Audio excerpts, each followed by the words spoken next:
Yep. Give me a nod when you're ready. Like Shooter's ready. Stand by.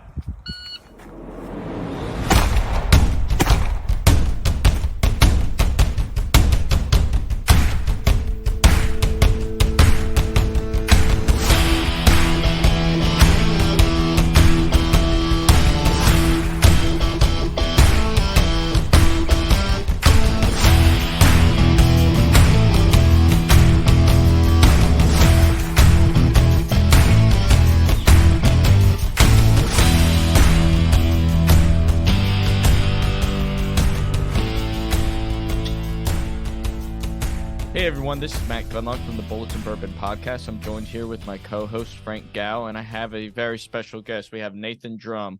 Now, for the three-gun community and everybody, you probably haven't really heard his name. For the tactical games community, everybody knows who Nate is, and especially his wife, Blayrs. So he's an amazing competitor. He's a physical specimen whenever it comes to getting through these events. And, you know, he's got that mental mindset to just win. So, Nate, I really appreciate you coming on, talking to us about, yourself. But before we get started, can you tell us a little bit more about yourself? Yeah, no, I appreciate you having me. And as a lot of people know me as is Blayrs' husband. So I'll try to tell them it's Nate's wife. Because everywhere we go, they're like, "Oh my God, you're Blayrs' husband." I'm like, "Yeah, I know." but no. So I'm 41. Get the boring stuff out the way. 41. I work for the Baton Rouge Fire Department. I've been working for them for the last 16 years. I was a firefighter for 10 years. I've been doing fire investigation for the last 6.5 years.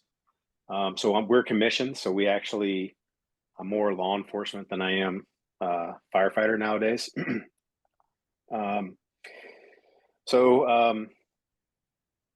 My wife and I do the tactical games. We got started in 2019.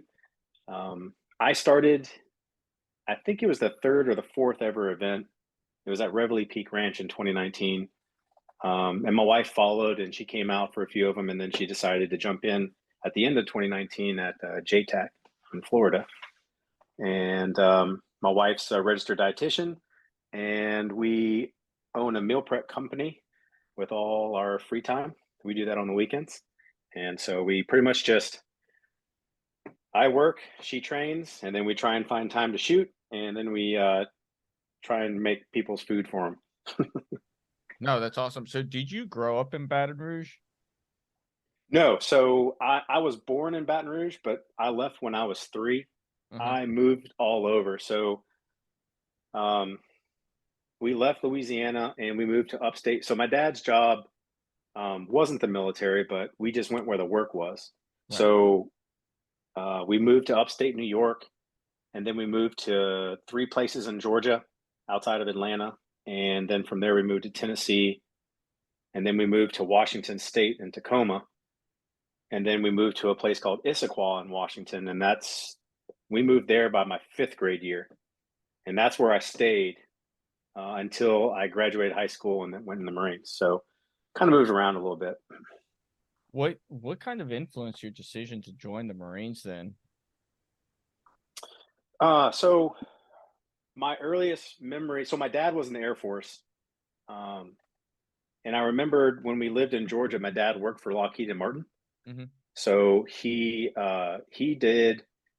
worked on aeronautical when he was in the Air Force, and he did QA QC work. And so when he was working there, we always got to see the planes, and we got to see what I thought was the military. And I just said, like, that's it. That's what I want to do. So that was what, 3rd grade. Mm-hmm. And I said, Dad, I'm going to be in the military. He's like, all right. And then I just was in my mind every year. I was just like growing up. I was like, I'm going to be in the military. I'm going to be in the military. And when we moved to Washington, by the time I got into high school, they actually had a Navy ROTC at my high school. And I got into ROTC, and I was like, yep, this is it for me. I was either planning on going in the Navy or the Air Force. I actually wanted to get into marine biology with being in the Northwest. It really interested me. Did a lot of job shadowing as a marine biologist. I was like, I might just go in the Navy. wouldn't have helped me any, but seemed like a good idea to like a freshman in high school. Um, then my junior year of high school, a lot of my friends came back from Marine Corps boot camp. And I mean, I knew the Marine Corps existed, but I just was like blinders. Like I knew where I was going. Mm-hmm. And I saw my friends come back, and it was clear it was different. And I know people say that all the time, like they're like, "Oh, these guys came back from boot camp and it was different," but it was just so you were around a lot of people, obviously from the Navy, the ROTC program I was in, and when I saw them, I was like, "Nope, that's different." And it was more of a challenge, and it was harder, and that's what I wanted. So my junior year, I made the decision, and that's also about the time I signed up in the DEP program, which is the delayed entry program. If you're not familiar. And I told my dad, I was like, I think I'm going to join the Marines. And he was like, oh, he's like, son, what are you doing? And I'm like, he's like, no, it's going to be fine. It's going to be fine. He's like, no, why are you going to the Marines? I was like, because it's going to be amazing. And he's like, well, what do you want to do? I was like, I don't know, infantry. And he's like, hard no. He's like, I'm not signing any paper for infantry. You got to choose another job. He's like, you got to find something that's going to be applicable in the outside world. I was like, all right. So small story, like my recruiter was actually from Louisiana. So we had like a little bond. And he's like, hey, man, he talked to my dad. So he's like, I got the perfect job for you. It's called a combat engineer. It's construction utilities. You can 100% use it out in the real world afterwards. And I was like, yeah. That's a win. I can do that. So I told my dad, I was like, Dad, it's going to be construction. I'm going to learn all this construction stuff, and I am going to be good. So my dad signed off. I guess he bought my BS, and I did learn construction. I learned one frame and concrete block at engineer school, and I did not use it whatsoever, except for one time when we were in Africa. The rest of the time we were just blowing stuff up and getting scars and creating fun memories. Africa, were you out there in Djibouti? Yeah, we were in Camp Lemonnet. Okay. What year was that? That would have been 2003. Okay. We were there in 2003, crossing over into 2004. So we were actually in Djibouti when they found Saddam Hussein. I remember that. Okay. That was 2003, right? That was like the end of. Yeah, it was around that time frame. It was towards the end of 2003. They found him, and I remembered we were in Africa. We were in Djibouti.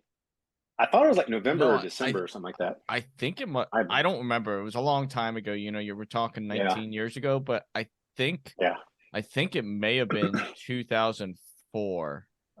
It might have been 2004 because I remember. I think I was in Cuba during that time, and I just remember watching the news and seeing how they captured him, and I'm fairly certain that was I'm fairly certain that was in 2004. I forget the month or the year, but I 100% remember I was in Africa. Yeah. If you've ever been to Camp Lemonnet, you never forget the smell. Yeah. I went to Lemonnier back in 2017.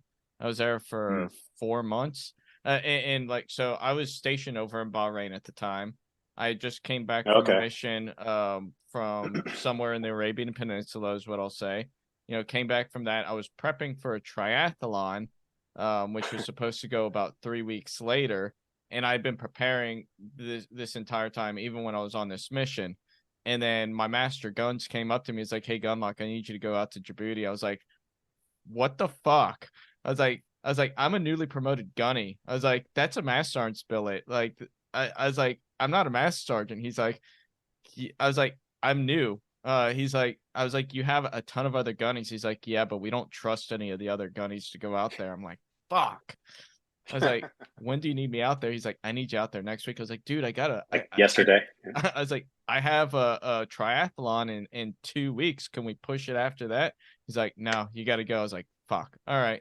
It wasn't bad. Like it was different because I was in Djibouti back in 2010 when I was with the MEU, but we just stayed out Yeah. in the Arda Range training complex and Yeah.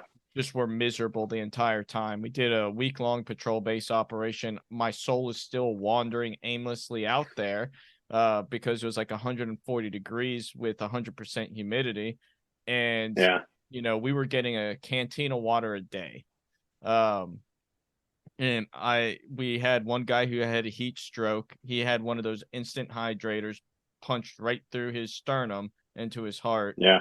But 2017 when I was there, it wasn't that bad because I was an independent operator, just basically, working with, the headquarters unit, like the command units that were out there. So it still sucked. Yes. But it wasn't bad. What movie MEU were you on? The 24th MEU, and that was Okay. yeah. So We were on. the earthquake happened in 2010 in Haiti, and we immediately went down there to respond to that. Yeah. So I was on the 13th and the 15th, and that's why we ended up going down there because we went to Djibouti and then we went down to Kenya Okay. because we brought other people with us, and we were the peace offering. So we were like that was the one time I ever did construction. So we went and built a church and like painted some orphanages, and we were like go out and do the humanitarian aid while other people went out and did God's work. So it was like, look over here, while the other hand's doing work over there. So we did that for, I don't know. My concept of time is pretty bad, especially as I get older. Right there with We were you. out there for probably like, we were in Djibouti maybe like 3 months or something like that. And then we were in Kenya, felt like a year. We were tent camping in Kenya, and we were right on the coast, and it was their winter. And I was shaving without shaving cream. Like, it was rough. Like, it was hot. Mhm. Like everything in Africa wants to kill you. And especially out there, like that was what. So Djibouti, like, you've been there, but if you've never been there, that place is like, It's the a French desert like raped that wasteland. country. Oh yeah. Yeah, the French raped that country. Like they completely tore it down. So it literally is just garbage everywhere. But like Kenya was beautiful. That's what you think of Africa was like, and it was just ants were like an inch long, Yep. centipedes were a foot long, and baboons were everywhere. And so it was I mean, the one cool bedlam. thing about Djibouti, though, if you go out to the beach, you can go swimming out there in the ocean, and we swam with whale sharks, we swam with dolphins. There were other sharks in the water. They didn't mess with you or anything like that. So, like, that aspect of it was pretty freaking cool. The rest of it Yeah, could go to hell. Fuck yeah. that place. That's where we learned about caught. So we got to Oh, go. We got to go to the beach too. So we went and trained with the French Foreign Legion, yep. and we probably went to the exact same beachhead right where you're talking about. And There was when you those got to the top three of a hill, open buildings right there, and then there was the yes, top of the hill right next to it. Yeah. yep. And so I we all went kind of swimming, and then I just kind of came up on the hill, just kind of relaxed, and you just saw like this huge shadow. I guess it could have been a whale shark. We all thought it was a great white, and so it was just the biggest thing we'd ever seen in our life. Like, it was massive, and I was like, not getting back in the water there. So but yeah, so we learned about caught.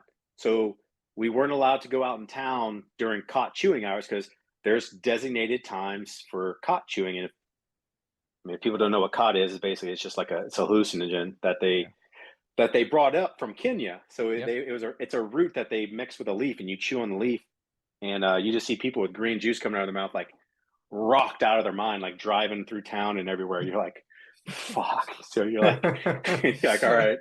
We had a Marine, and obviously we're all young. I was a sergeant at the time, and he wasn't in my company. He was in one of the other companies that were there. He might have been one of the support units. I don't remember. All I remember is hearing about this young Marine chewing on cot and having to get a medevac to the hospital because he OD'd Yeah. on cot. And we were like, what the Yeah. fuck is cot? And so they Yeah. told us, and it was just like, Jesus. But like, that country thrives off of cod. Like, there is like every day the government imports cot to the citizens and hands it out. If they miss like actually handing it out one day, the entire city just goes they just rebel and start rioting. So And like they always say like you're 3 meals away from chaos here in the United States. Yep. You're one cot delivery from just massive. madness. Yeah. Oh, Which I mean, so if you go across the Gulf of Aden and into Yemen, that's another country that thrives off of cot. And if you go further north, like those people fight on cot. Like they are completely numb to the world. It's kind of like whenever we were in Iraq, like half the people we shot, they wouldn't feel a thing and they would just, they would just move from one position to another position, even though they're shot, but they're hopped up on drugs. Like Yeah. That's how they survive. Yeah. So we went when we were in Kenya, we were going to go do training with the Kenyan army or whatever they were. And first, so we have no ammo. They didn't give us any ammo.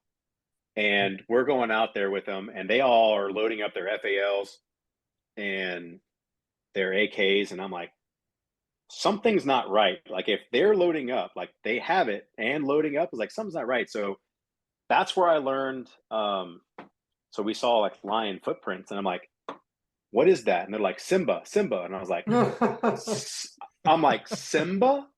Like little Simba? They're like, what?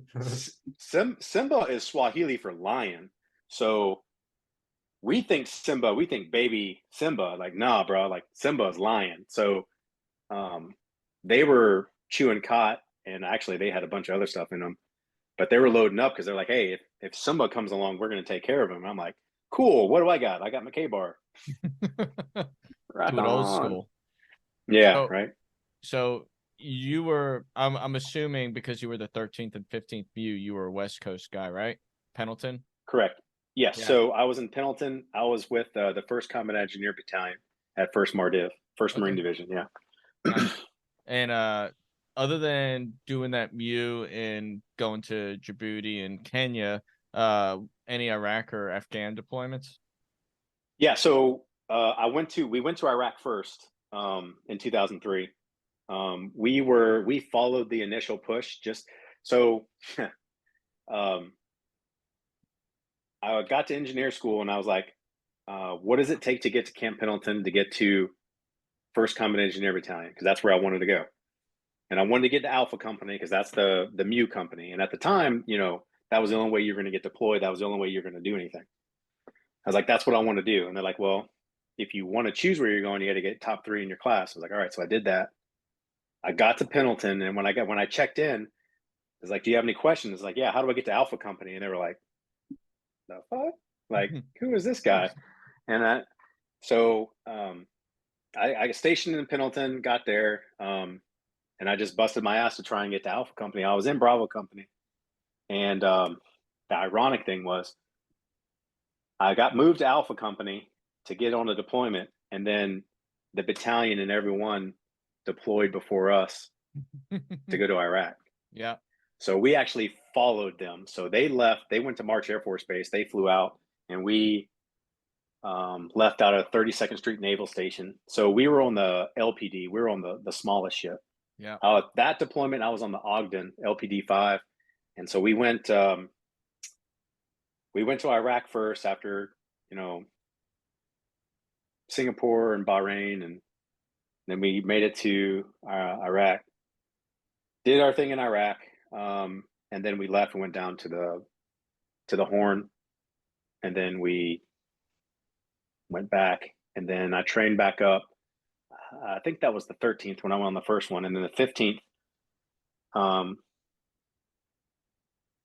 went back, and we actually were going to be pulling into Thailand, but somebody broke SETCOM, and so we couldn't pull into Thailand. So they waved us off, and we went into Guam, and that's when the tsunami hit.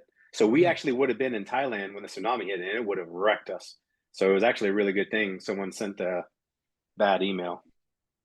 But we got to do the tsunami relief. So we went to Indonesia and Sri Lanka and got to help out there for a little while. And then we went back to Iraq. So we didn't know if we were going to go to. They were telling us like we were going to go to Iraq, you're going to go to Afghanistan, or you're going to go to Syria. So we had gear for all three countries, and we ended up going back to Iraq. And so we were like, well, what are we going to do with all this other gear? Like, well, you're taking it with you. So we went to Iraq with cold weather gear for Afghanistan. Makes sense. Because Marine Corps. Yeah. So, Yes. there's a really cool picture we got when we were in Singapore in triple canopy. We're in desert tricolors, and then when we got into the desert, we're in green tricolors. So Makes and then we total put sense. so underneath it we framed it and we're like your government dollars at work. So it's funny. What year was that? That was 04 going into 05. Okay. Because the tsunami hit in 2004 in December, if I'm not mistaken. I think, it had to have been. When you went to Iraq, who just where did you go in Iraq and who did you support? The first or the second deployment? Second. So we went straight to Baghdad International. Okay. So our mission was to go to Rocket Alley, which was in the Babel province. So we were just outside the industrial district of Baghdad, and there was a big issue with a lot of rockets and mortars being used. So they tasked us with. We had just got the brand new. So people call them mine detectors, but they're really just metal detectors. So Yep.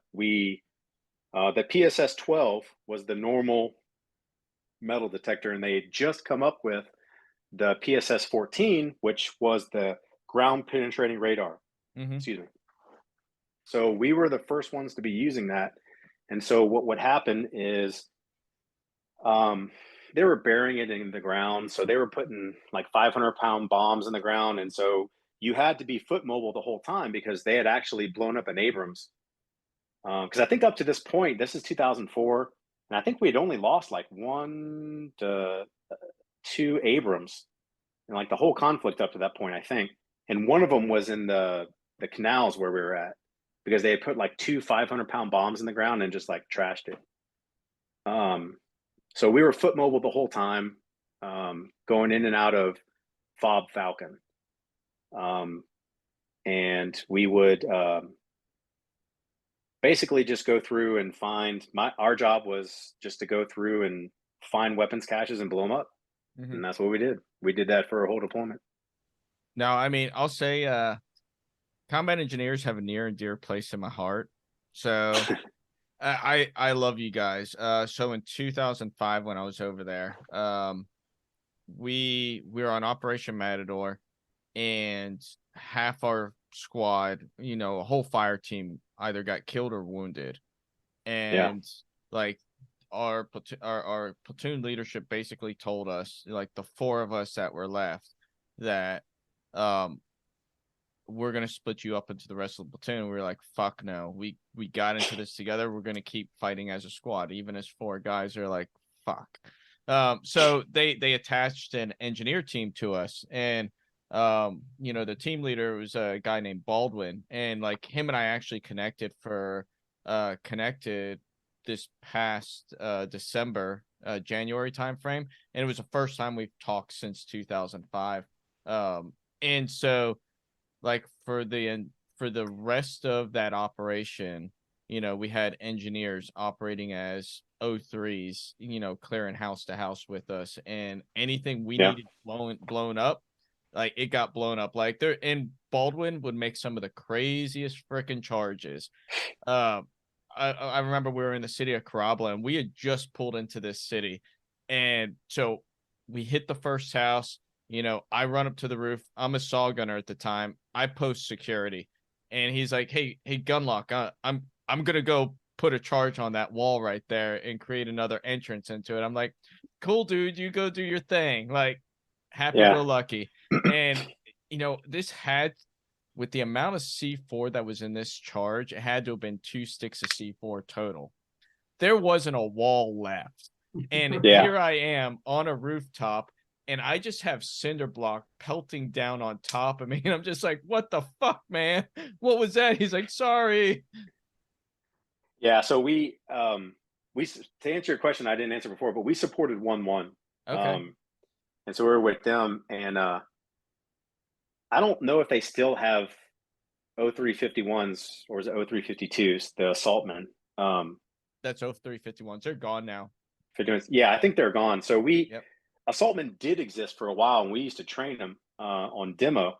And Mhm. so there was always there's a formula for how many pounds of C4 you need for something. It was P equals, and Yep. there's a formula that goes along. And Calculating we always your joke. new. Yeah, correct. Your net explosive weight, correct. Yeah. And so we were, we'd always joke with them because like with them it was always P equals plenty. Slap another one on. Here we go.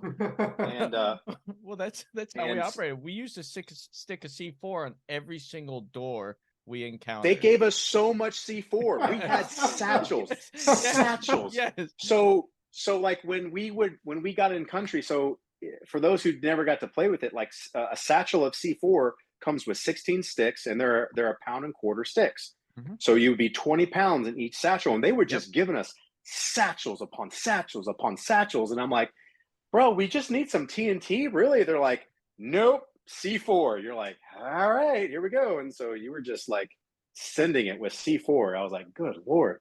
I carried a satchel of C4 on me at all times over in Karabla.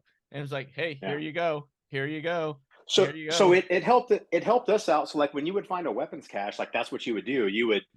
You'd ribbon charge it down, and you would just, that's how you would blow it to make sure, because what you had to make sure was you didn't blow it up. Yep. You wanted to shear it, and you wanted to destroy it, and tamp it and make sure it went down.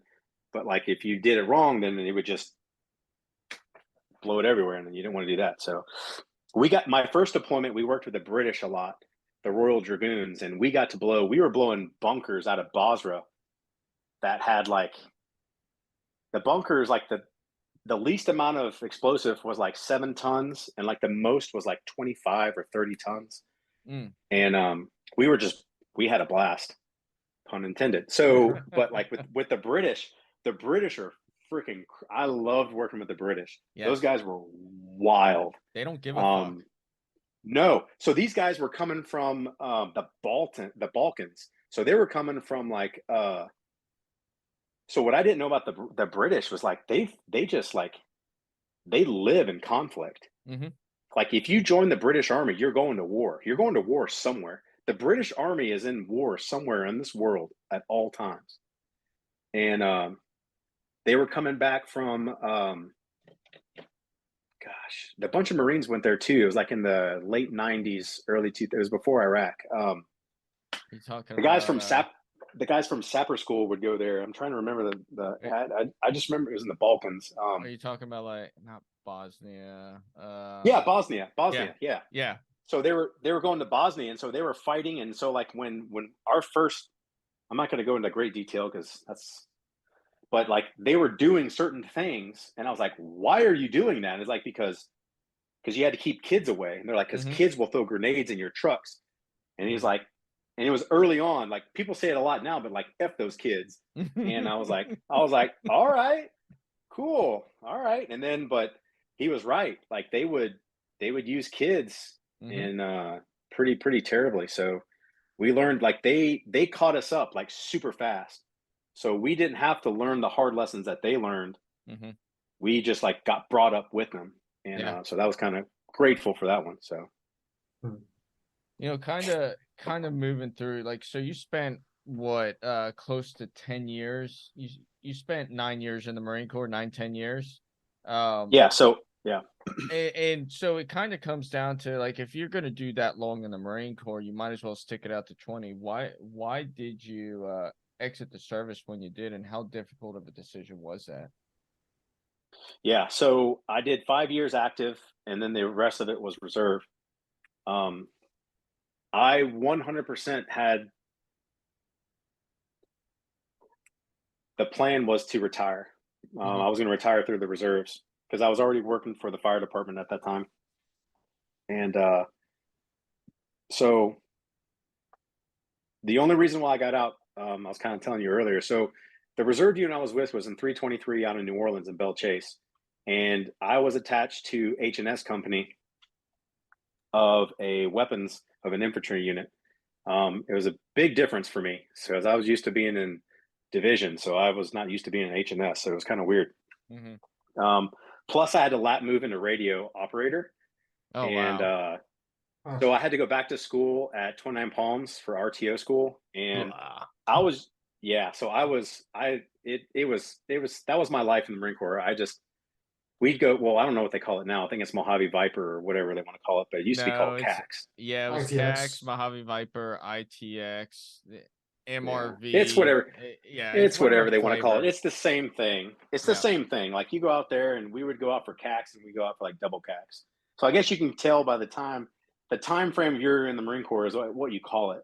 So for us, it was CAX. But everyone goes to Camp Wilson. Everyone goes to the same place. Everyone does the same thing. But I was they ended up disbanding the unit, and that was the only reason why I didn't finish out. So I fully intended.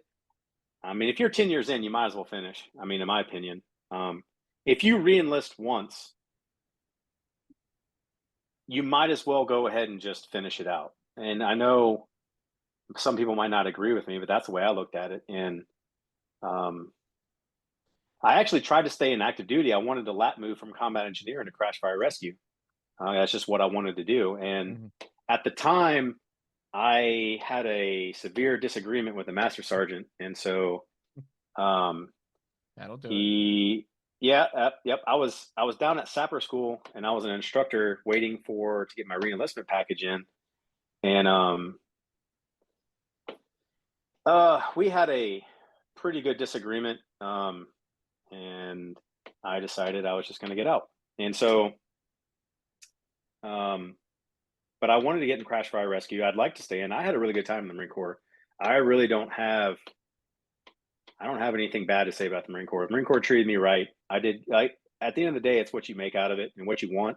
There was a lot of people that always complained and they were always bitching, but I'm like, bro, no one put a gun to your head. Like, I don't know why they did it. I had a blast. I had a really good, the more I talk about my time in the Marine Corps, I was like, man, I really did have a really good time. Like I enjoyed it. The only reason why I got out is I just felt like God led me to another place in my life. And, I went somewhere else, but I tried the reserves and it just didn't work out, man. Like, I don't know what to tell you. Like I thought about joining. Frank did the reserves and it's a whole different beast.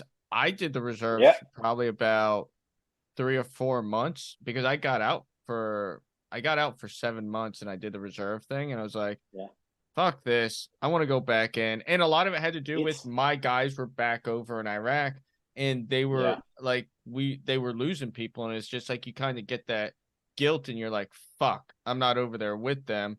I'm going back in. Yeah, Nate, you mentioned you're at 323. I was with 125 up in Massachusetts. But my first exposure to the Marine Corps was I did all the basic training, I did SOI. I went straight into the reserves. And I'm sure, like, going from active duty unit into the reserves, I had the sense that, like, this isn't it. The guys there were just, like, unmotivated. And you mentioned that your unit basically got deactivated because, like, everything was kind of a shit show. Ours didn't get deactivated, but as a part of that weapons company, like, I was watching dudes struggle to do, like, one pull-up. I was like, probably should have went active duty in the first place. Well, it's like it's a different animal for sure. It really is. Well, do you guys remember hearing about 325 kilo in Iraq back in 2005? And no disrespect, like they fought their asses off, but they took heavy casualties, and it's just, I'm not saying that all of them don't get the training, but they don't live the life like we do on active duty. Man, I can tell you this, my experience, and I can only experience of one. Like, so I had friends that had really good reserve units. They had great experiences. I may have been the only person that had been on a combat deployment in that reserve unit. Like they had been deployed, but they hadn't been in a combat deployment. I was really worried because they weren't ready. Like you don't get the training, and they were all going to lump it in to like that. What, you go active duty for like a month or something right before you deploy, and they were just going to be like, yeah, you're going to get your training before that. I'm like, bro, that ain't it. Now, granted, these guys were radio operators, and they were probably going to stay in a COC and all that, but like still, like it's a mindset. Like it's, they just, they did not. Oh, man, I don't know how to say this without sounding like a dick, but like they just did not have it in them. They weren't built that way. They were showing up every weekend, and it was just bullshit. It really was like I don't know. That's a long story, but like the best thing that happened is it probably saved lives that they didn't go. And I know that kind of shitty to say, but I said it, so I said what I said. What was it like for you getting out? Like, I've transitioned out of the Marine Corps twice, once in 2006, and was like, man, I miss this shit. I'm coming back in. And I remember I thought transitioning out of the Marine Corps was going to be a lot easier. And I would say I had a couple plans, but I was just inexperienced in the decision making of what exactly I wanted to do. And so whenever it came to me actually retiring, now I have 16 more years of experience. I kind of know exactly what I want to do. I'm a lot more educated, and I bring a lot more to the table, but it was still like 2 years of planning. What was your transition like, and what kind of advice would you give, Marines that are considering transitioning now? Yeah. So I got out, and I had to make a plan real quick because my plan, legitimately, I was planning on staying in active duty. So I had decided that I wanted to. There was a really good firefighting school in Colorado. I did my research. I didn't leave because I had seen people get out and they didn't have a plan, and it was not good. Like that's where, and I feel like that's where a lot of guys get depression and they have loss of worth and direction, and purpose, and they're just like, what do I do with my life? Like I did all this meaningful stuff. I was someone in the Marine Corps, and now I'm like, what am I? It's like, well, you also have to help yourself. So that's the first thing I would tell them. Like if you're about to transition out, don't be a turd and just like pop smoke and get out and be like, yeah, I'm just gonna party and I'm gonna do whatever. Like have a goal. Like my goal was to go into school. I wanted to go to, I went to Pikes Peak Community College in Colorado Springs. They had one of the better firefighter schools programs in the country. And so I went there. I had someone actually was coming with me. He was an HE operator that was with me, and he used to live in Colorado. So he came out there with me. I had other friends that got out, and they went to school. They got degrees, and they are very, very successful today. And I keep in touch with them. And I also had some other friends that got out, had zero plan, and they either went back in the Marine Corps or they went back in the military in general, because they didn't plan. Yeah. Or some of them did have a plan, and the plan just didn't work out, and so they just you go with what you know, and that was what you're 20, 22, 20 21, 22, 23. Yeah. And if it's not working out and you just went back. But the biggest thing I would tell people, so for me, my transitioning was pretty good. Like I'm a planner, so you could ask my wife, like and you can ask my guys, like they were in my squad, like I had a plan, like we knew what we were doing, and like that was it. Like I'm a pre-planner. I don't like leaving anything to chance. I like to know, like I can roll with the punches, but like I have stuff in my head, like what's going to happen. So like I had a plan.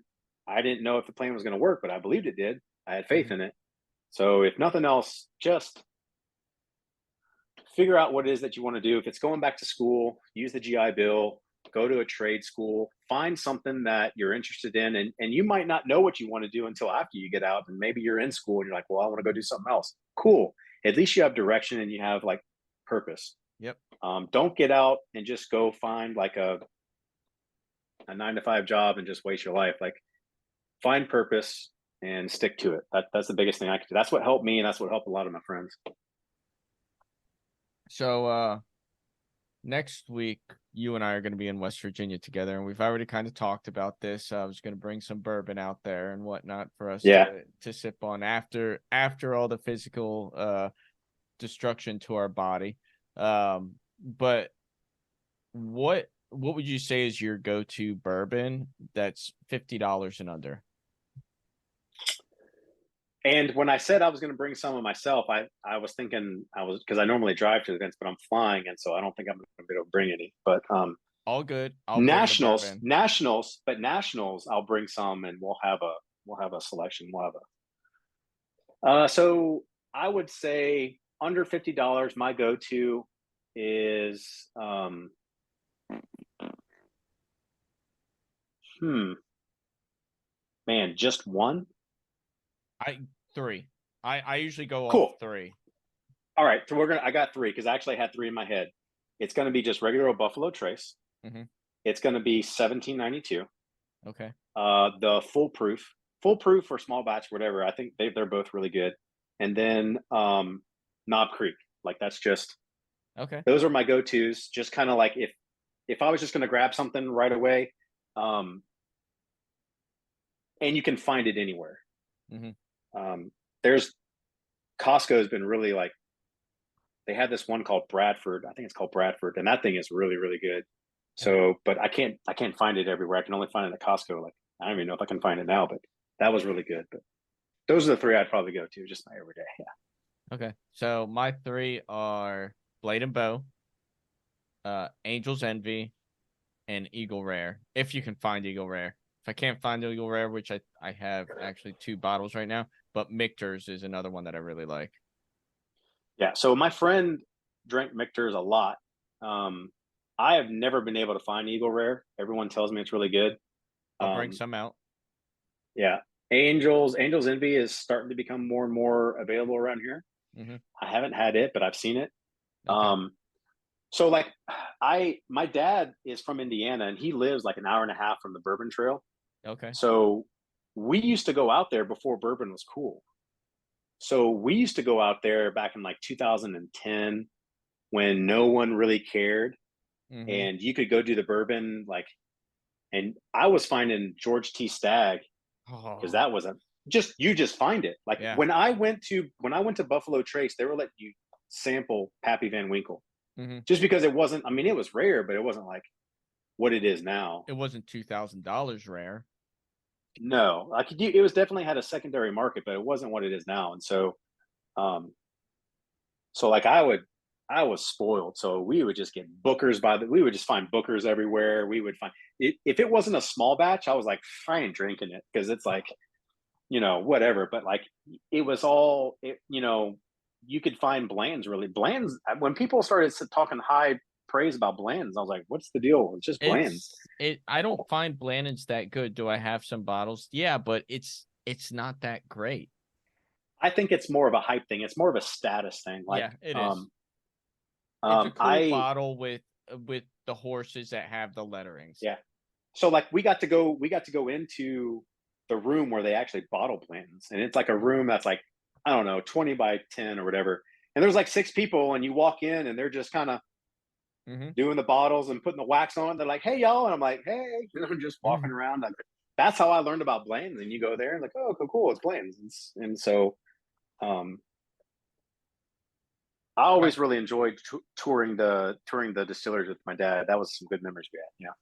Well, then, whenever I go up next week, I'll bring Blade and Bow, Angel's Envy, and Eagle Rare. Since you haven't tried those 3, that's what I'll bring. Twist my arm. That sounds like a good time. Yeah, definitely does. Bringing the conversation back to just competition, fitness, shooting, that kind of stuff. So, when did you first learn how to shoot? Was that something you learned growing up, or was it Marine Corps your first exposure? The Marine Corps was really my first real exposure. So, my first gun I got was a 10-22. My dad bought me when I was 11. but he never let me shoot it. So he wasn't a big gun guy. We didn't grow up hunting. He was kind of, I'm not going to say afraid of guns, but like he just, it wasn't a big thing for him. So I used to have to like sneak it out, and we had a shooting range behind my high school. So I used to go shoot it there, but I mean, it was kind of like, and this is the 90s. So it was kind of, no one was really around. I used to go shoot with my math teacher. He used to build muskets and cannons and stuff. So we used to go shoot, but like, I was just trying to figure it out on my own. My first real professional, like how I learned how to shoot, was from the Marine Corps. They taught me how to shoot rifles. They taught me absolute zero about a pistol. And when I got out of the Marines, I started watching Shooting USA, and I used to watch, like it was religious. Like, so I was going to school, I was working 2 jobs, but I would DVR like Shooting USA, and I would watch everything that they would do with shooting. And I was like, man, so I just really focused on pistol, because like rifle was easy. Rifle came really easy to me from the Marines, but pistol was really, really hard. So Rest in peace, Jim. You know, he passed away. Yes. Yeah, I saw that Jim Scouten pass. That was really sad. Like he was really, really, like, he literally was like what got me into like wanting to do sports shooting, was watching his show. He is one of the nicest guys to talk to. Like him and his son are really great people. They came out to the 21 national championship. His son did, John Scouten. Yeah. I didn't get to I saw him and I knew who he was. He was Tess brought him out. Yep. But that was kind of cool to see that. But so there in Colorado, cowboy action shooting started to become real popular. Nice. And 3-gun was like starting to come around. Like it hadn't really started yet, and it was starting to come around, and I was like, man, that's what I want to get into. So that's where I started hunting for the first time. I used to go bird hunting in Colorado. We used to go pheasant hunting and everything else, and I was just like, that's where I was just like, I love sports shooting. Anything, like if I'm pulling a trigger, I'm happy. So we used to go do a lot of stuff. I got into, like, I bought my first handguns. I bought were Ruger single actions, and just go shoot cowboy stuff, and it was fun. And then I left Colorado, moved down to Louisiana, thinking it was going to be easier to shoot, and it's super hard to shoot down here. So yeah, I've had people reach out to me before that were getting stationed down there, and they're like, dude, where can I go shoot matches? And so I'd look it up on practice score, and I'm like, dude, I don't know anywhere. The only place I could think I was like, you could do NRA action pistol out in can't think of it. It's like on the west side of Louisiana. It's some small range out there. But yeah, there's nothing. There's very little as far as organized stuff. So I finally found a PRS match that's in like it's where like if you're looking at Louisiana, it's like where the 90 meets on the boot, like where it goes into Mississippi. So there's a PRS match out there that I kind of like to go to, like up in Shreveport, up in like Jerry's shootout lane. That's pretty much it, man. Like if you want to go to like legitimate, like we have some USPSA stuff down here, and it's just like local matches, and we get to try and do that. But as far as like organized bigger matches, it's not here. No, and there's no multi-gun. There's nothing. To my knowledge. I could be wrong, but I haven't found it yet. I found a PRS match, which I kind of wanted to get into. But that's an expensive sport. Yeah. It's all expensive. Oh yeah. Like friends try like, hey, are you get a gun? Like, come out here, shoot PRS. It's like, dude, like I'm already involved in like 2 sports. You know, at one point I was involved in like 3 different sports, and it's just like, dude, I don't have the time nor the money to shoot all of it. It's a lot. Yeah. So I used to work at I worked at a gun store for a long time when I was working part-time from the fire department. And so I had bought a Ruger Precision thinking I was going to use that to get into, because I really wanted to get into PRS before I got into tactical games. that's just precision rifle has always just been like really interesting to me. It's always been like really, really cool. And I got the Ruger Precision, and I don't know, I started reloading, and I reloaded my first 100 rounds, and I don't think I fired more than 100 rounds out of that Ruger Precision. But I ended up so before I met my wife, I was doing CrossFit, and I used to compete in CrossFit a lot, like local competitions, and it was just fun. Like I wasn't going to the games or anything. Like it was just local competitions, and it was just something fun for me to do, and it challenged me and helped keep me in shape for work. And then I met my wife, and she is really good at CrossFit. Like she is really good. And so he's ripped.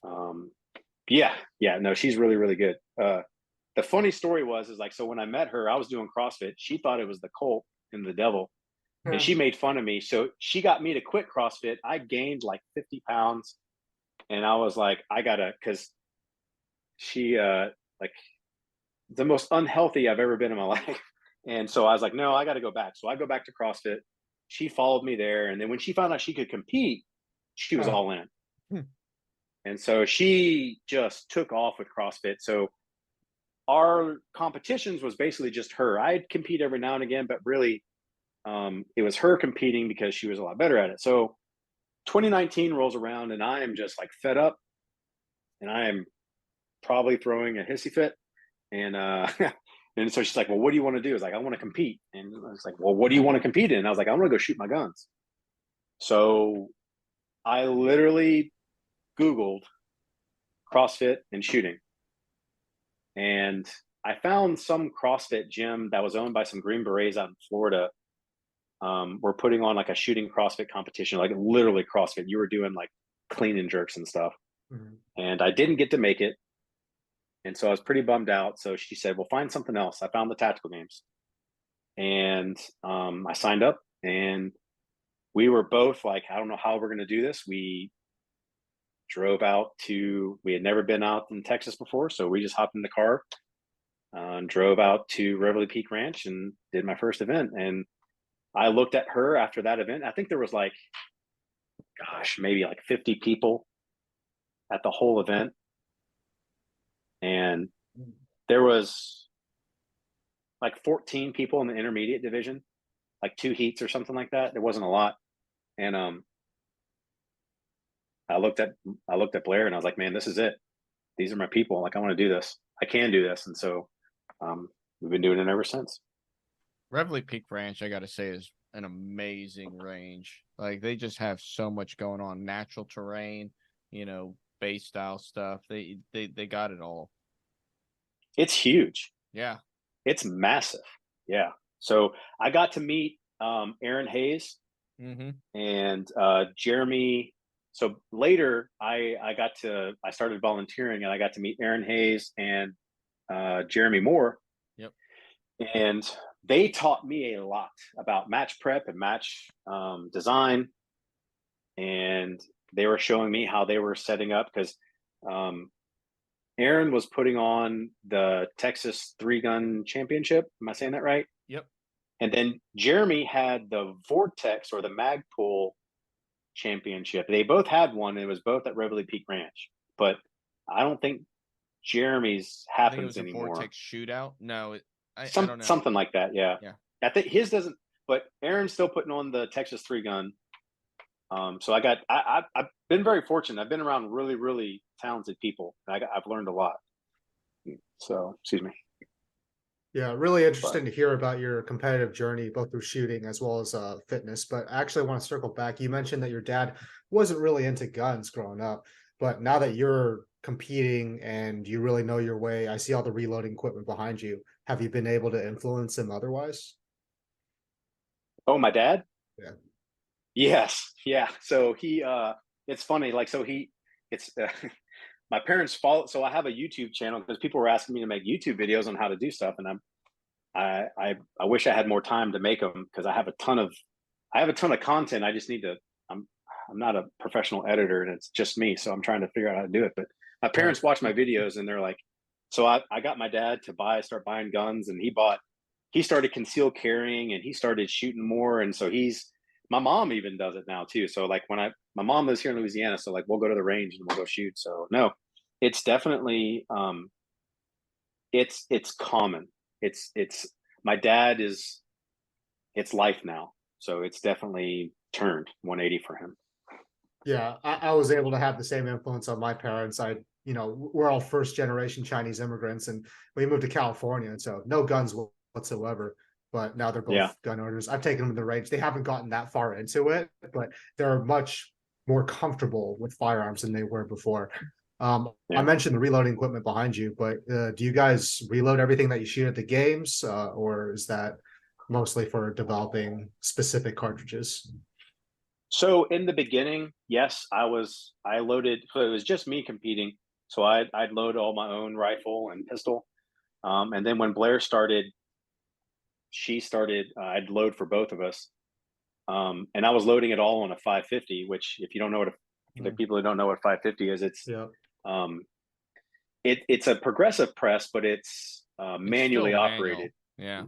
You have to manually place the case and also the bullet. Yeah. And the bullet. Yep. And so it was taking me, so when it was just for me, I would load, I wouldn't load the bulk. In the beginning, I didn't load my bulk ammo, like my 55. I would just load my heavier ammo and my pistol ammo. And that still took a lot of time. So then when Blayrs started shooting, I tried to load for both of us.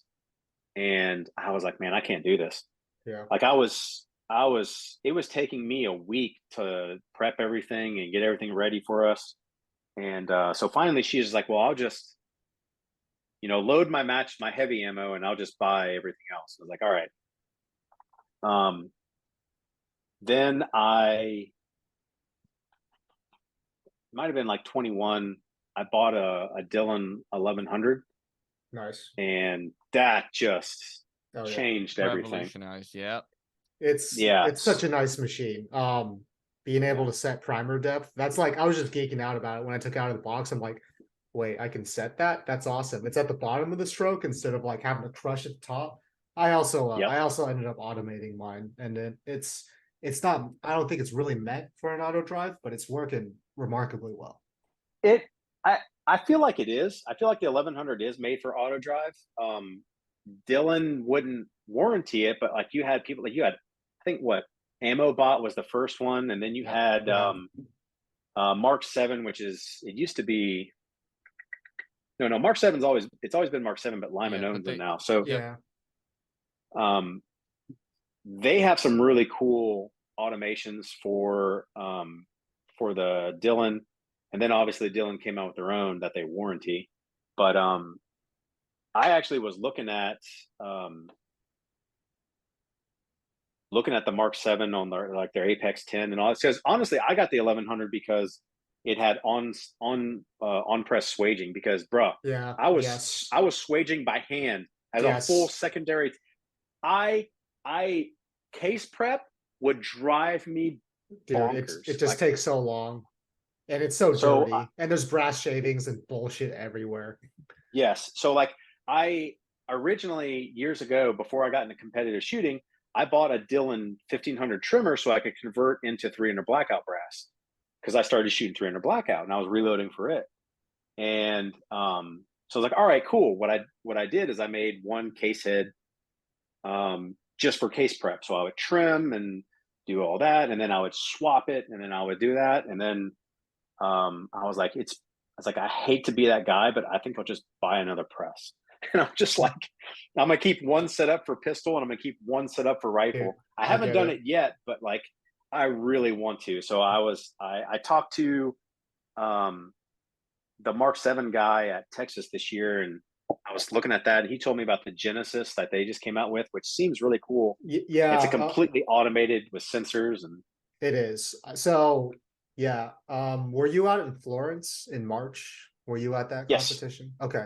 Yeah, they were out there. I didn't compete. I volunteered there. Okay. Yeah. So I was like, I went up to the guy at the Mark 7 booth. I was like, hey man, I'm gonna be straight with you. Like, most of these people don't shoot enough to reload. Like, the people on this podcast right now are some of the few that actually load their own ammo. He did tell me that the Genesis you can't really take it apart like most presses. Like if something goes wrong with it, you kind of have to send it in.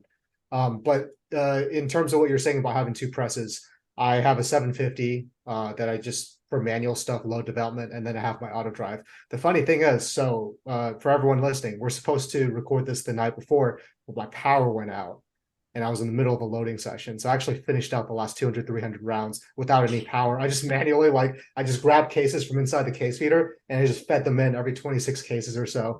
I was wearing a headlamp. I looked like a total goon, but hey, I was still able to practice today, right? It's what you got to do. That's what a real reloader is about. Yeah, exactly. If you guys aren't sure about what we're talking about, just reach out to us. Either Matt or I can set you straight in terms of reloading. So when I first started shooting competition and I first started reloading, I did everything on a single stage press. Everything. Pistol. Pistol? Yes, I did pistol on a single stage. Like I was a young sergeant and then newly promoted staff sergeant. I didn't have money. I did everything off a single stage, and like you know how it is. I'd go out to the field most of the week, come back on a Friday. Saturday I'd be at a competition. So Friday night, I am reloading pistol till 2:00 in the morning. And I got it to where I could do 100 rounds in an hour on a single stage. Damn. I thought that was pretty good. That's booking. That is. So like I started when I was working at a gun store, and me and my buddies were like, I mainly was shooting 45 and 308. So I was like, yeah, let's start reloading. So I started on a single stage press, and rifle I was good with. I was like, yeah, this isn't so bad. Trim, like I was doing a hand trim, and like, all right, I get it. So we were starting pistol. I wanted to punch myself in the face if I needed to load more than 100 rounds on pistol. Yes. I was like, there is no way this is what people do. And then people told me about progressive presses, and I was like, yeah, that makes much more sense. My next press is probably going to be a Mark 7. Like I have a 650 right now, which I do both rifle and pistol on. Love the thing. Yeah. But I want to get I just want to be able to push a button and walk away. Yeah, so the main reason why I went with an 1100 over a 7, because everyone was telling me like, man, just get an 1150, like a 750, just get a 750, and I was like, yeah, but on stage swaging is a thing. Yes, and like it absolutely is. People were telling me like, but man, you're not going to have to swage most of the brass. I'm like, bruh, all my brass comes from a police range. It's all crimped. It's all military crimped. Yep. And they're like, well, we never deal with that. I'm like, where are you getting your brass? Because every bit of 223 brass I get is all crimped. All my 223 brass is crimped. So I'm still hand crimping. Yeah. You know, I'm hand swaging everything. Dude, it's rough. So what I ended up doing on my 550 is I found a company called Swage It. Mm-hmm. I've used that as well. Yeah. Yeah. So I had Dylan's Super Swager, and it is what it is. Like I did the tricks with the rubber bands, and I was like, so when I was at the fire station, it was cool. I was there for 24 hours. So like I used to bring my reloading stuff, and I would just jam out there. But like now I work like Monday through Friday, and it's like I come home and I got a real life. Like now I'm married, I got a house to keep up, like a bunch of other stuff. And so it's like and every time I come in here and I'm reloading, my wife's opening the door. It's like, how long are you going to be in there? And I'm like, until I finish. And I was like, well, I'm going to be in there about 5 more minutes now. And so, so I tried to figure out the easiest way to swage. And so I found Swage It, and I put that on my 550, and it worked. Like I had to tweak it. Like when I first put it on, it wasn't working that well. And I had to like walk away for like a week and then watch some more YouTube videos. And then I realized I was doing it wrong. So like, okay, so then I reset it up, and that works okay. Like I think the 750 works okay for it too. I don't know. I think it puts a little too much undue pressure on the press. It sticks, so your entire like shell plate jumps really violently when you're that's what was happening to me on the 550. And there was something I was doing wrong. I had to like there was something I had to set up, and I forget what it was, but something I think it was like where the primer cup was, because you have to replace that. and we're on the this is 550, and it was but once I dialed it in, it didn't stick anymore, and it was fine. Because I was putting too much pressure, and it was sticking, and then you'd pop it, and the whole freaking table would just that was tip over. I wasn't a fan of that. I still use the Super Swage. I got a little label on it that says Patrick Swagey. It's my own little personal joke. So it's good times. Nice. But man, we could sit here and talk about reloading for quite a while because we all know quite a lot of it. Yeah. I legitimately love reloading as much as I do shooting, and like I'm that weirdo that does that. So like I will nerd out on reloading. Dude, it's so meticulous, and it requires. You told me you're a planner, and that told me. I think all of us on here are planners. Like having control over every aspect of your ammunition, and also there's a sense of ownership. Like when something goes wrong at the range, it's like, okay, well, it's my reload. You know, I messed up in some way, and now I got to go fix the problem. So yeah, I've definitely fucked up some things, but it's been really interesting, and I know a lot more about ballistics and just what goes into ammo now. And the ammo you shoot, you value it a lot more because that's your time, and that's your effort. But yeah, I want to circle back to the game. So you've put up some really strong performances, break and flyer on that podium. Could you talk through your preparation for the games, both from a shooting and a fitness perspective? Yeah. So shooting wise, when before my wife and I had our business, I shot a lot more. We run our business on the weekend, so that takes up a lot of my practice time. So I'm fortunate. My job allows us to go shoot because we're law enforcement. So we practice, and I actually just went through firearms instructor school. So we have access to ranges and like shooting. So anytime I want to like test some loads, or if I want to run some drills, plus I run drills through my division, and so I kind of like marry it. So I try and do that. But I'll be honest, 90% of what I do nowadays is dry fire. I'm running through, I'm dry firing.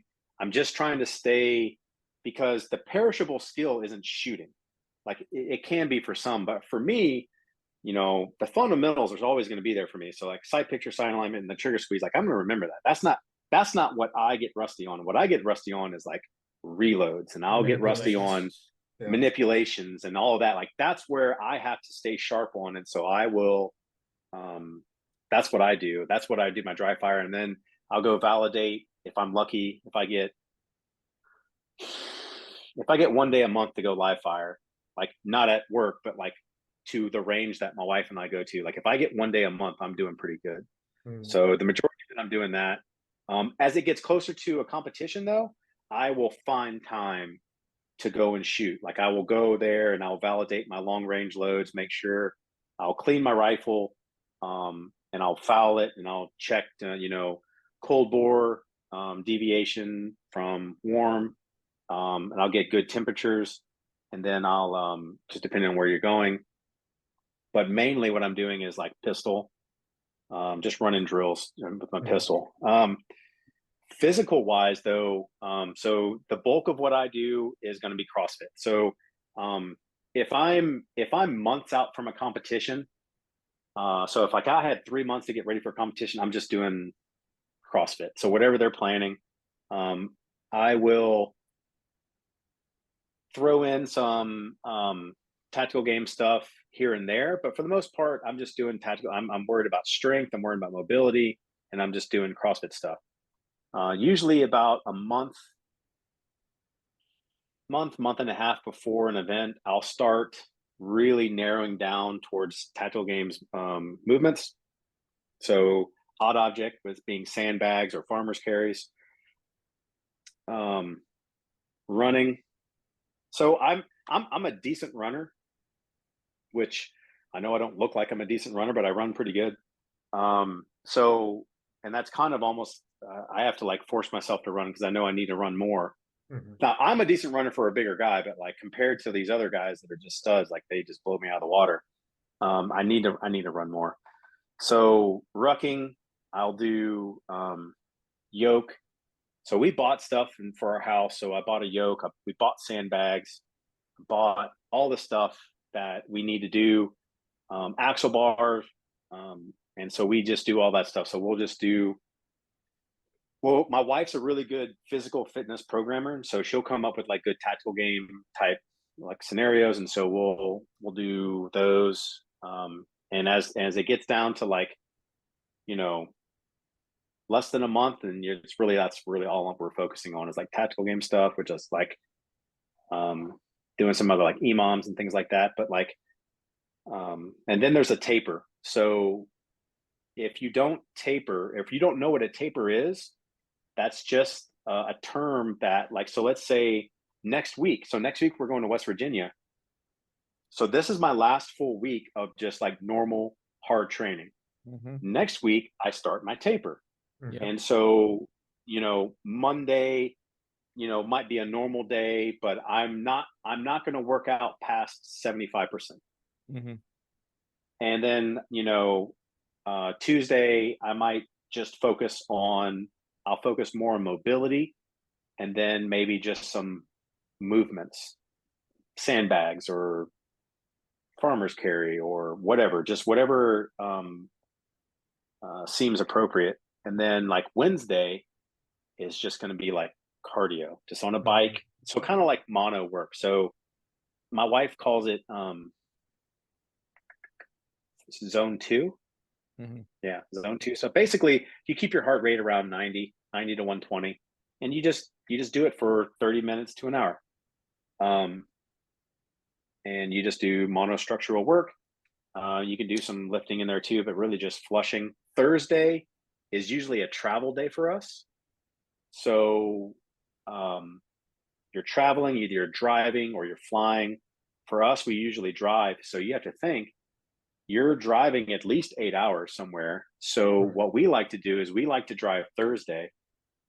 Friday, we like to find a CrossFit gym and go in there, mobilize, flush out lactic acid, get on a bike. Like you can do a little workout, but like I'm going 50 to 60%. Like I'm not there to prove anything. I'm there just to move, just trying to get mobility back after driving. And just get the body ready for the next day. Nutrition is huge. So obviously my wife's a registered dietitian. I love to eat, so I don't always listen to what she says, although I probably should. Yeah, I know, right? So I don't judge my wife's abilities as an RD on me, because she actually is really good. She's helping a lot of people. But like I'm starting to listen back to her. So like my goal is to like start a cut for nationals so I can be a little less thick, because I'm in the masters group now, and those boys can run. So I need to be lighter and more agile. So that's my new goal. But that's kind of how like I train. I look at it. So I start out, you know, a few months out and just kind of maintain strength and maintain cardio and endurance, and then make sure your nutrition is right. And then leading up the week before, you know, just taper. And honestly, it's like your hydration and nutrition is probably your biggest benefit, as well as on Saturday and Sunday. So Blair taught me that. It's like there's an actual science of like fats, carbs, and proteins, and how you should eat them throughout the day on competition day. And so she's a much better person about that. I would just mess it up. So, but that's kind of I might have to talk to her before we go out there next week, because I swear to God, whenever it comes to nutrition on competition days, I am the worst person in the world. Like I am drinking protein shakes, I'm eating snacks, and I try to eat to fuel myself, but I just can't. I have a very hard time like putting anything solid in my body. So, and that's what, and I'm the same way. Like I don't always, in my work, like with work, I'll go 12 plus hours without eating, because that's just my job won't let me. Yeah. And so my body is weird like that. And so she just is like, you're an anomaly. Like, how do you not eat? And I was like, because that's how I've always done it. An example for me, when I was an instructor over at infantry school, like we didn't have time to eat half the time, and we would be working, you know, 12, sometimes 18-hour days, and I would maybe get a snack in at some point through the day. Like my shift in body weight from the beginning of a class, I would weigh 170 pounds. By the end of that class, I'd weigh 150 pounds. There's one time, this was back when I was doing a workup for the MEU, and we were on one of our exercises, one of our certifying exercises, and I was like, we're going to be out in the field for a week. Once we get off ship, I'm going to go an entire week without eating. I'll drink my fluids and all that, but I want to see how far I can push my body without any kind of food. And I made it the entire week. Minus right before we were done, they were like, hey, we're doing a 10-mile hike back to the CP. And I was just like, oh, fuck. Like, I don't know if I'm going to be able to make this with no fuel in me. So I took a piece of, I took a banana bread from the MRE, threw that in my body, and I made it through the 10-mile hike. And you really, and that's what Blair taught me. So it's about timing, right? So it's okay to drink your carbs and it's okay to drink your protein, but timing has a lot to do with that. So the short end of it is that in the morning, so you also have to know you. So my body works well off of fats and carbohydrates. Mm-hmm. I can go, that fuels me for like hard endurance work. So in the morning, I try, but you don't want to eat fats during the day because your stomach actually starts to slow itself and it shuts down almost in a way, not shuts down, but it slows everything to a halt. And that's why after you eat like a big, like Thanksgiving meal that has a lot of fat, you feel tired because your body is going to slow digestive mode. But like if you, so in the morning, that's where I'll have my fat, not a ton, but a little bit. So like I'll have oatmeal with peanut butter and protein powder mixed in. Mm-hmm. And so I get my protein, I get my carbs, and I get my fat. Throughout the day, though, I'm mainly focusing on protein and carbs. And it's different types. So like if I know I have an hour or more, I'm going to make a wrap or a sandwich with turkey and, no cheese, but like turkey, bread, or tortilla with mustard and pickles. If I don't have a long time, then I'm using baby food, applesauce, or like fuel for fire, I think is what it's called. So it's like baby foods, pureed stuff. And then, Gatorades or whatever, but like you can drink your carb. If you want to know more about it, she'd be the person to talk to, but she's taught me a lot. And so honestly, it's just like, this is what you eat. This is the time you do it. And it's like at GTI 2 years ago, Daniel Jurasic. Yep. So Daniel Jurasic and I were competing in next to each other, and that was the first time they put an AMRAP in there. And he tanked hard on the AMRAP. And I just cruised on by. And he was like, he came up, he's like, man, I tanked. And my wife was like, what have you been eating? And he's like, well, I'm on keto right now. And she was like, well, that's your problem. And you have to fuel yourself. So here's the thing. Like, if you're going to fuel yourself for performance, get away from a fad diet. Like, keto is not going to get you anywhere. Keto is something. So as a medical professional, like, acidosis is not a good thing. And like, when you go into ketosis, like, that's not great. And I know there's a lot of people who are gonna be like, you're an idiot. I'm like, that's fine. I don't really care. But keto is great for people who have a lot of weight to lose and have a hard time being physical. So there's somebody I know personally, and he was grossly overweight. He got on keto, dropped like 80 pounds, and then he started working out and he got off being keto. And it's because being in ketosis for a long time is not good for your muscular system, and your heart is a muscle. I mean, I'm not gonna get too excited off, but that's, anyways, fuel your body for performance. Couldn't agree more. But you mentioned that your workup to the games usually spans a month or even longer. How is your approach different? Because before we came on, you said that you are about to go to West Virginia. You're about to go to Nevada. you're getting ready for the nationals. Like that's a lot of stuff in a very short amount of time. I'm assuming most of the year doesn't look like that for you. So what does your approach over the next few months look like? Yeah. So for a regional event, I don't, unless I know something specifically is going to be there that's super tasking. I approach it like everything else. If they start a new implementation, I'll try and mimic it. But other than that, I don't change anything too much in between regional events. So national events, like in 2020, they told us we had to do a 12-mile ruck in South Florida after a hurricane. So that was rough. So we were rucking a lot leading up to it. This last year at nationals, we had a little over an 8-mile ruck run. And if you were there, it was, now it depends, right? For me, it was technical because I live in Louisiana now. So when I lived in the Northwest, I was used to going up and down literal mountains. Right. So it wouldn't have been as technical, but like coming from Louisiana, it was pretty technical because you were going up and down wet. It was wet rock. Like a lot of people slipped and fell. You had to really watch your footing.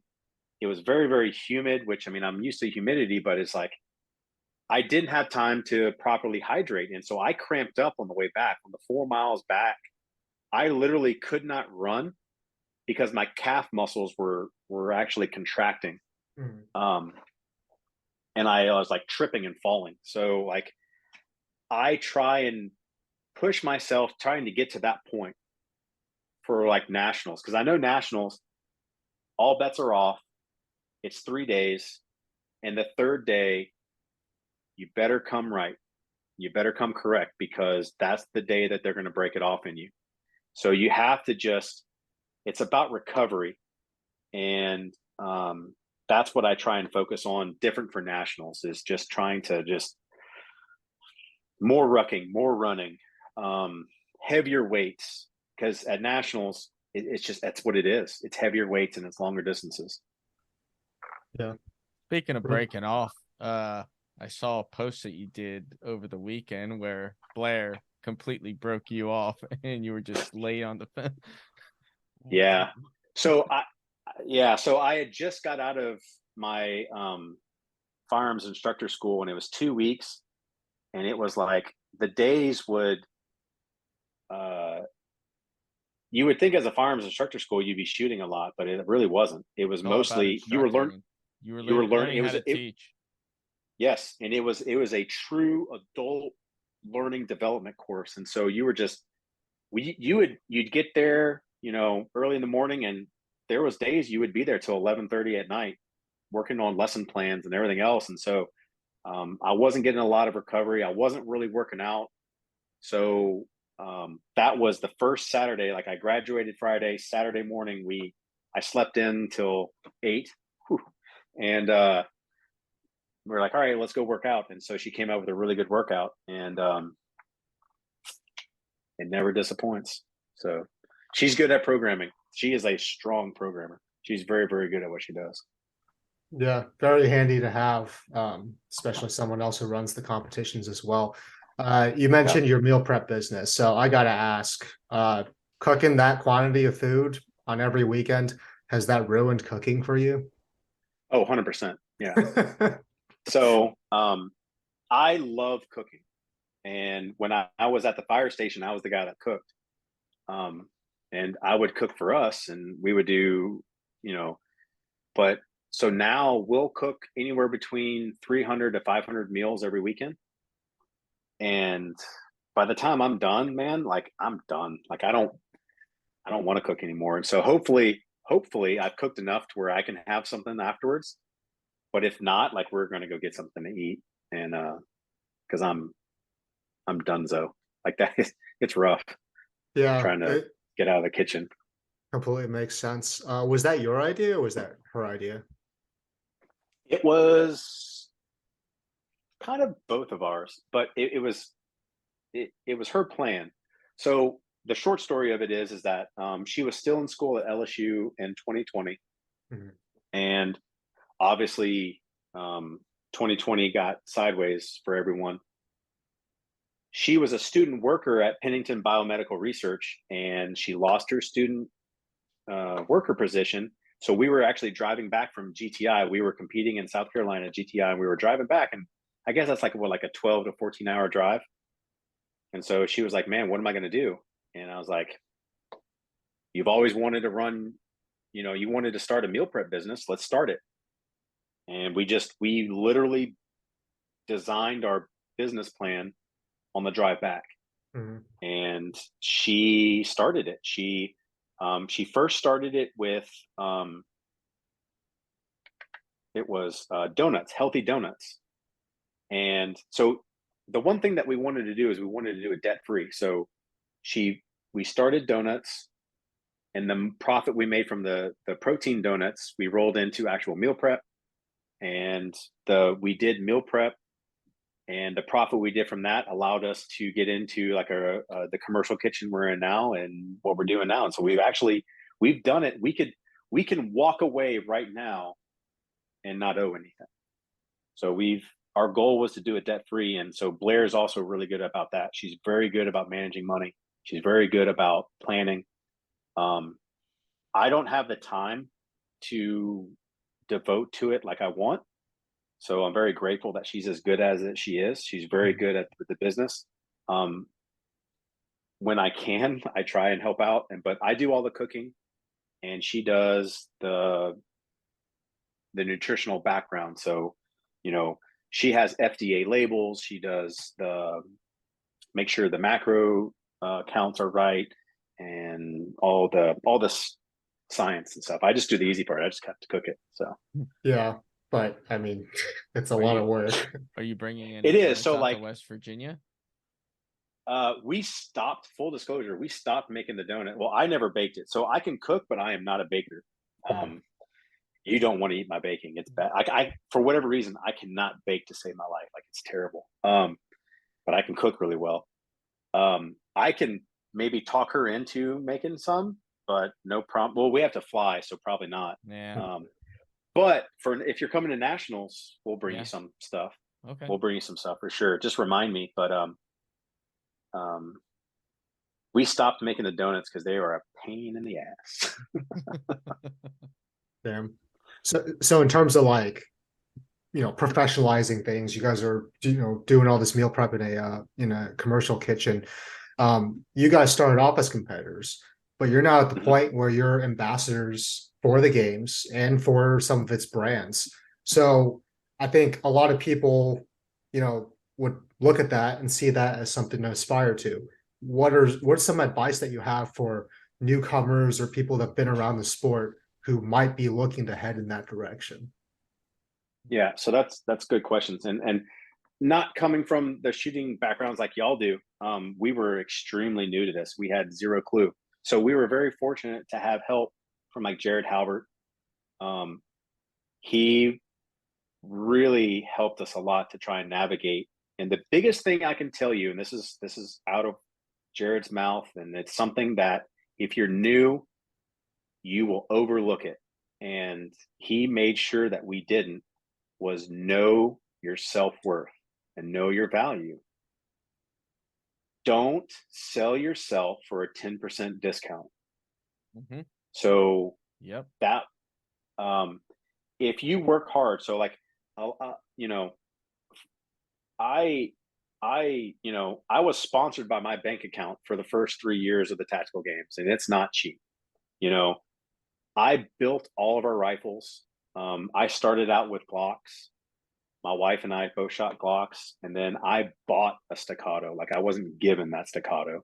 Like, I saved money up. I did that. And so the hard work is what's going to get you the notoriety. So a lot of people want to show up and they're like, well, I want to be sponsored. And I'm like, yeah, I know, but like, you got to put the work in. And people have asked me, they're like, well, what are they looking for? And I was like, honestly, I don't know. Every company looks for something different. Yeah. And it's the common theme, though, I would say, though, is that they're looking for integrity. Yes. Absolutely. Um, They're looking for that Character. integrity, and they're looking for somebody who is a good person Yeah. and who yes, can yes, represent that product well. Like, yes, shooting comes second, in my opinion. Like, you have to be able to show that you're capable of handling something, and that if something goes wrong, you're not going to go off the cuff, but you got to be able to be a humble person that can, like you said, show your self-worth. yes. And so like I I have the personality of like I want to help everyone. Mhm. I've always been that way. So like in 2019, um, there was people that were struggling that have never like Calorina, you know Calorina. Mhm. I met That was her her. first. Yeah, I met her this past year at South Carolina. She was Blayrs' Yeah. partner. Okay. Um, so Calorina was her first event in 2019 at Atlanta, and they were making us disassemble our bolt carrier groups and reassembling them. And she had never done that. And so I went over, I just saw her struggling, and I was like, I didn't know her. I was just like, let me help you. Like, gave her, and to this day, if you go up to her and you ask her and you tell her 11 o'clock and trumpet out, she'll know what you're talking about. Because I had to explain to her, someone that had never been around it, I was like, if you take the bolt face and the extractors at the 11 o'clock, you're always right. Mhm. And I was like, if you look at, and she was like, she was trying to put the bolt carrier in backwards. And so I was like, the gas key is the trumpet. Trumpet plays out.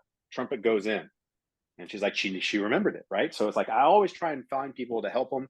Like that's just, I don't know. My dad did instill that in me. It's like if you can help somebody, help them. And so I think maybe that might have been something that sponsors had seen, and because I'll help anybody. Um, A lot of people don't get and that though. A lot of people really, like I'm the same way, whenever it comes to the action shooting stages, I know like in tactical games, a lot of people don't really know how to navigate that. And so I'll sit there and I'll walk through, hey, move over here, shoot these targets from here, move over here. And they're like, why are you telling me how to beat you? It's like, I'm not telling you how to beat me. I'm telling you how to best maneuver through a stage. I want you at your best. Like because they that's still have to do it. yeah. Yeah. Yeah. So and that was something that, so I didn't come from another shooting sport, and so I didn't know any better.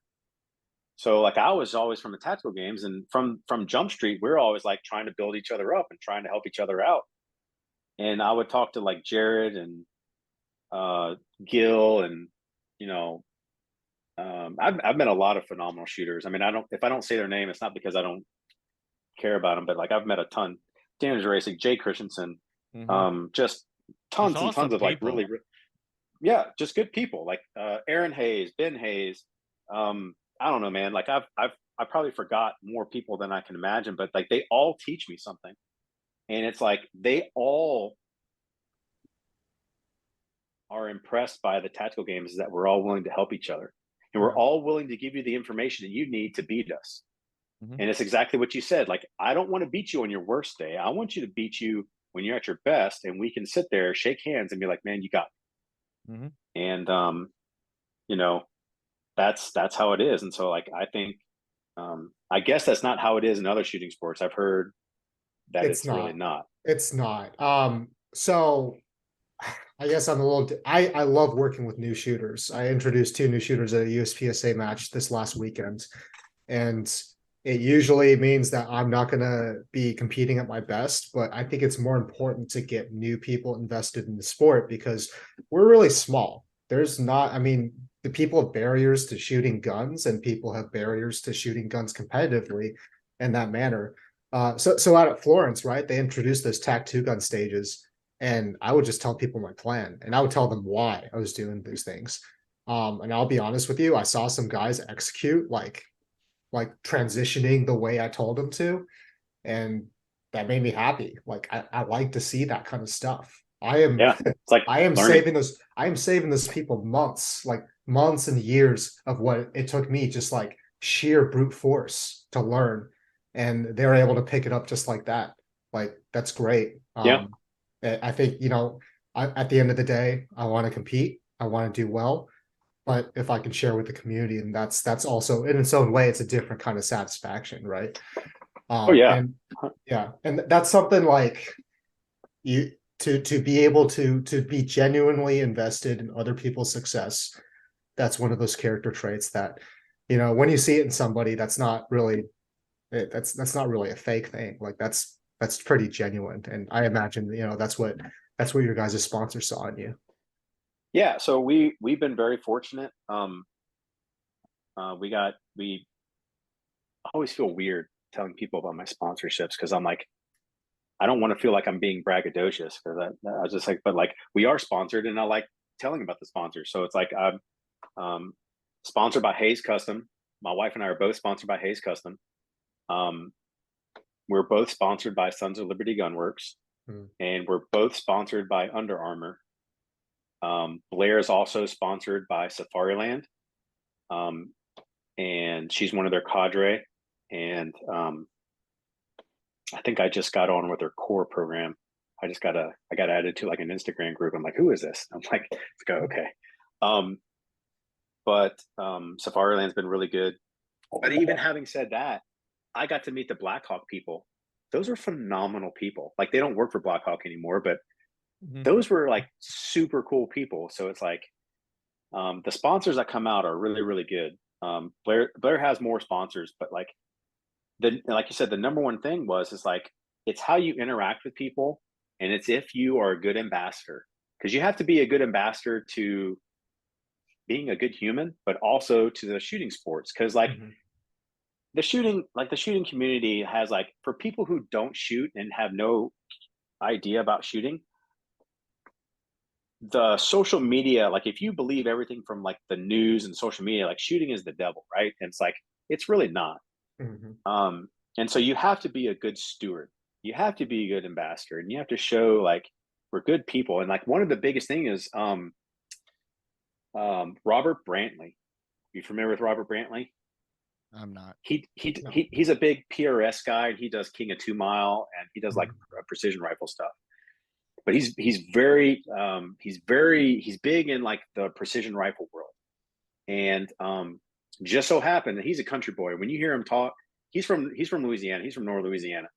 And like when you hear him talk, he's like, hey y'all, but like, and he was driving one day and he just found a bunch of kittens on the side of the road. And he filmed all these kittens just coming out of the road. And he became Insta famous for this kitten video.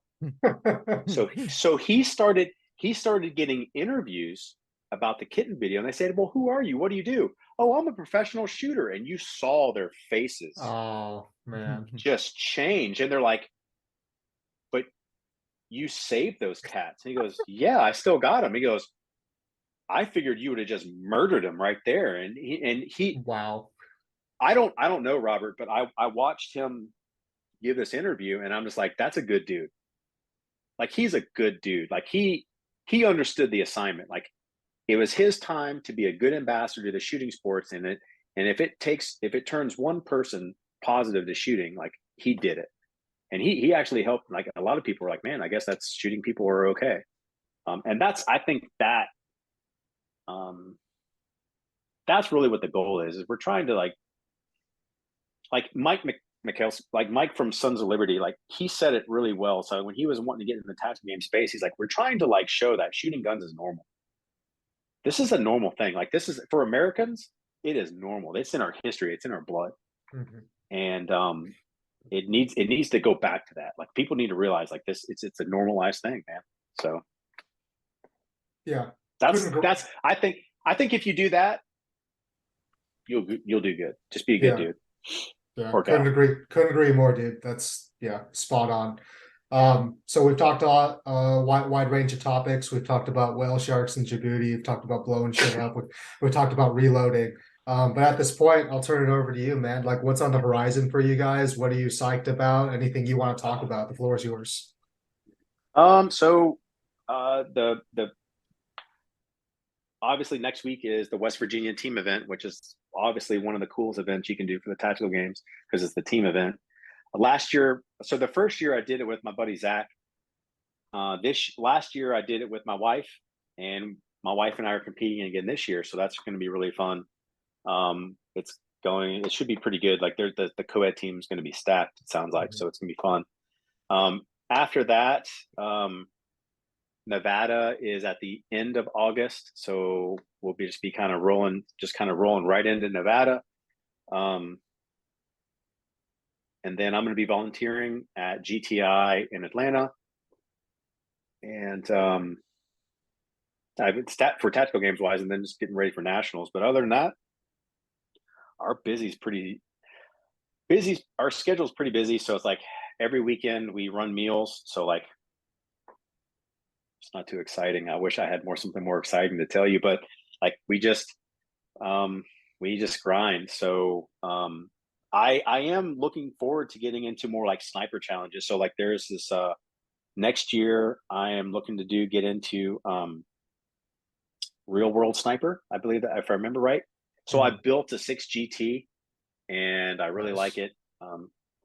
And for that one, I have to use a 6.5 Creedmoor because it's got to be a military caliber. So I'm gonna do a 6.5 on that. But like, I'm also looking to do Mammoth with, I think if I was talking to do that with Jared. So if he still will do that with me, we're gonna do that. So I'm still not giving up on precision rifle. I still really like it. I'm reloading with it. So I'm actually working with RCBS. I'm trying to put together like a reloading series on YouTube. So I have some content on that. So that's really, I really would like to try and get I'm trying to like, it's hard with my work because my work's kind of crazy, but I'm trying to get information back out. So it's my turn to give back. So I've had a lot of people always ask me, and they're like, I don't know this. Can you tell me this? So I get a lot of people hitting me up in DMs. Like, hey, can you explain this? Can you explain that? And so like, I'll just start making videos and I'll start doing this. And so like the reloading, I'm like, if I can get more people interested in reloading, and that's what I'm gonna do. So I'm working on reloading with RCBS and Starline Brass. They've helped me out with that. That's kind of what I'm doing currently. There's other stuff that I'm working on, but can't talk about it. I'm just we're staying competitive, we're staying active, and just we want to get into more like other shooting sports. We're just gonna have to travel, so we're okay with that. So we're gonna maybe start doing that. I would say if you want to try 3-gun next year, try like Texas Reveille Peak Ranch, as you said, that's what 12 hours away. That's it's like 6. It's not bad. It's only about 6 hours. Yeah. That'd be a good match to go to. That'd be a fun one. There's a lot of good people there. But I will say, if you don't have a partner for the team match next year, we should be partners, Biggie and Smalls. Deal. And then they'll probably throw something in there. You have to fireman carry your buddy. I'll be fine with you, but you might be struggling with me. I think I'll be all right. Yeah, you'll be good. I might be thick, but I'm dense. So how much do you weigh? So right now I'm sitting at 230, but my goal is to get. I could get you, no problem. The first tactical games I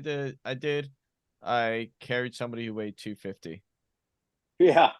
So I was carrying Zach, and I think Zach was, Thor. Like, that's what I'm talking about, Thor. Yeah. So big fella. I don't want to hurt his feelings. I don't know how much he was, but he weighed more than me.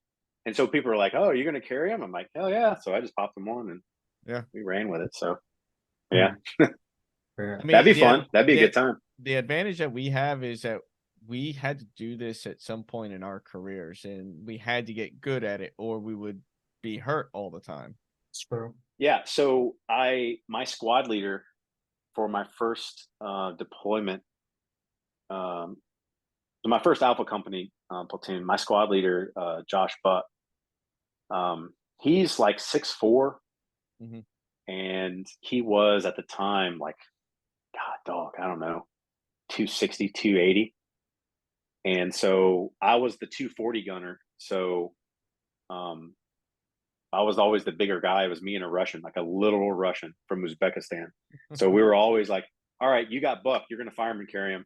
And we were going up if you're familiar with Pendleton, that was like Recon Ridge out in Horno and going up the fire breaks. And so Yeah. I was used to carrying big heavy weights. So Yeah, those hills are no joke. That's no. That's one of the few things I miss about California is the hill, being able to run those hills. Yeah. It definitely made you a better athlete for sure. Oh yeah. I think Absolutely. one of the worst PT sessions I ever did was when I was at Advanced Mortar Leaders course. We did a 3-mile stretcher carry run, and they didn't pick a small guy to be on the stretcher. They picked the biggest dude in the class, and we were broken down in squads and everything. And so they probably picked a guy that was probably around 220, 230 pounds. And so you had one person on each corner, and it was a squad of people. So everybody else was carrying water jugs, the 5-gallon water jugs. We were carrying mortar increment tubes filled with cement. Like everybody had something, so there was no rest. Every time that stretcher got put down, you had to do 10 Thai burpees. Then you picked the stretcher back up and kept running. So we had the only thing that we did that was similar to like that is like when we were in sapper school, you had sapper snakes, which were basically just like telephone poles. Yep. And you had to carry them up the mountains. Like you had to go up. Yep. It wasn't First Sergeant Hill because First Sergeant Hill was probably like a 60-degree incline, but you had to go up on the ridge. And I remembered like that was probably one of the more distinguishing moments where I was just like, so this is what embrace the suck means. Because people always say that, and you're always like, oh, okay, embrace the suck. But like when you have a no joke telephone pole slapping you in the face, and like everyone's different heights, and like we went through boat school. We went through SOTG boat school, so it's the same school that SEALs go through. Like it's that same school, motor appreciate. And we were in Coronado Bay in February, so they had guys hyping out. We're in Mustang suits, looking like Ralphie's little brother, like running around. Like that had nothing compared to like Sapper. Sapper school was that was special. That was interesting. So that. Yep. Telephone poles and 7-ton tires. They give you a real appreciation for life. I think my brain is pretty much like data dumped a lot of stuff just so I can just deal with more trauma. So there's only so many penguins that can fit on the iceberg, right? That's 100% correct. But yeah. Well, no, Nate, we keep it pretty simple. Like we don't. Our most exciting thing is when we get to go compete. So yeah, no, you guys are doing a lot of it, and you're doing great at it. But hey, thank you so much for your time. Thank you for giving us insight into different parts of your life, your preparation, and everything that goes into you, like being a competitor and a brand ambassador. This was a really great conversation. And to our listeners, we hope you enjoyed this interview. We're going to be doing a lot more tactical games focused content, a lot of spotlights on athletes, a lot of content about where the games are going. So just be on the lookout for that. But to our listeners, let us know how we're doing, and we'll see you on the next one. No, appreciate you having me. Absolutely.